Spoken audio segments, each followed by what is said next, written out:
یہ میری خوش قسمتی کہ میں حضور کا امت ساری زندگی اس کا شکریہ ادا کرتا رہوں تو حق شکر ادا نہ کروں۔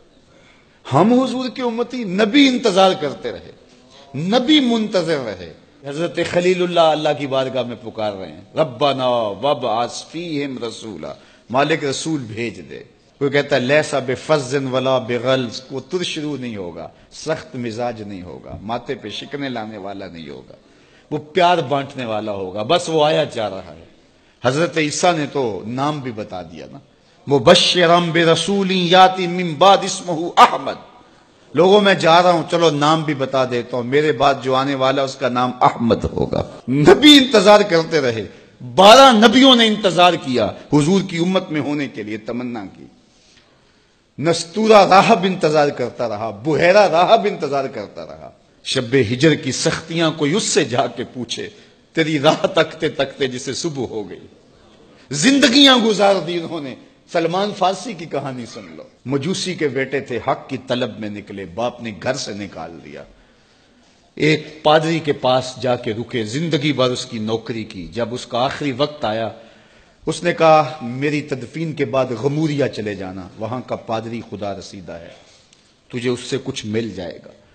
کہتے میں وہاں سے غموریا آ گیا، پھر اس پادری کی ساری زندگی خدمت کی۔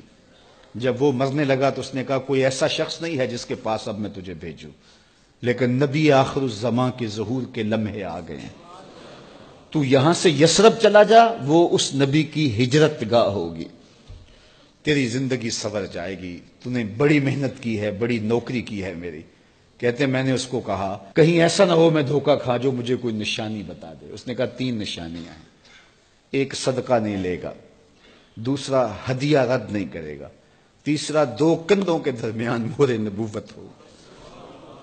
کہتے ہیں میں نے اس کی تدفین کی، یثرب کی جانب جاتے ہوئے ایک قافلے میں شامل ہو گیا، انہوں نے مجھے پکڑ کے اپنا غلام بنا لیا، لیکن میرے پہ مہربانی یہ کی کہ مجھے بیچا جا کے مدینے میں۔ ایک یہودی نے مجھے خرید لیا، میں اس کے باغ میں گوڈی کرتا تھا، کام کرتا تھا، کھجوریں توڑتا تھا، لیکن میں انتظار میں تھا کہ کبھی وہ نبی آخر الزمان آئے تو مجھے دید ہو، کبھی عرش پر، کبھی فرش پر، کبھی ان کے در، کبھی در بدر۔ غم عاشقی تیرا شکریہ، میں کہاں کہاں سے گزر گیا۔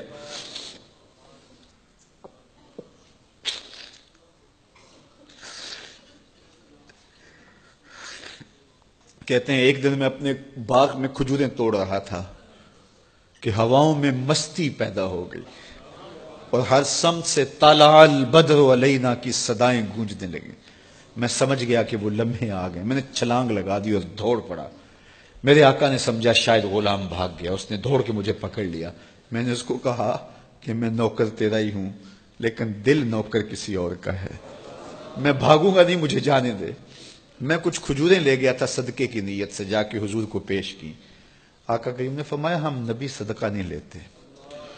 کہتے ہیں نشانی ایک پوری ہو گئی، کہتے ہیں کہ میں کچھ دنوں کے بعد اور کھجوریں لے گیا اور میری نیت ہدیہ کی تھی، میں نے پیش کی، حضور نے قبول فرما لی، لیکن میں بھی کہتا تھا تیسری نشانی بھی پوری ہو لے تو پھر مانوں گا، اور وہ کیا تھی؟ 2 کندھوں کے درمیان مہر نبوت۔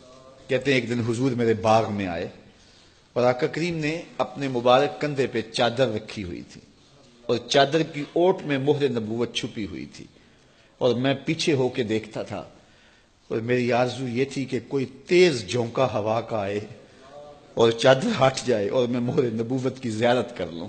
حضور میرے ارادہ قلب سے آگاہ ہوئے، فَأَلْقَى إِلَيَّ رِدَاءَهُ، حضور نے چادر اتار کے میری جانب پھینکی اور پھر ایسے رخ کر کے فرمایا انظر الی ما امرت بہ، اس پادری نے جو بتایا تھا دیکھ لے آ کے۔ تو کہا میں نے دیکھا کہ حضور کے دو کے درمیان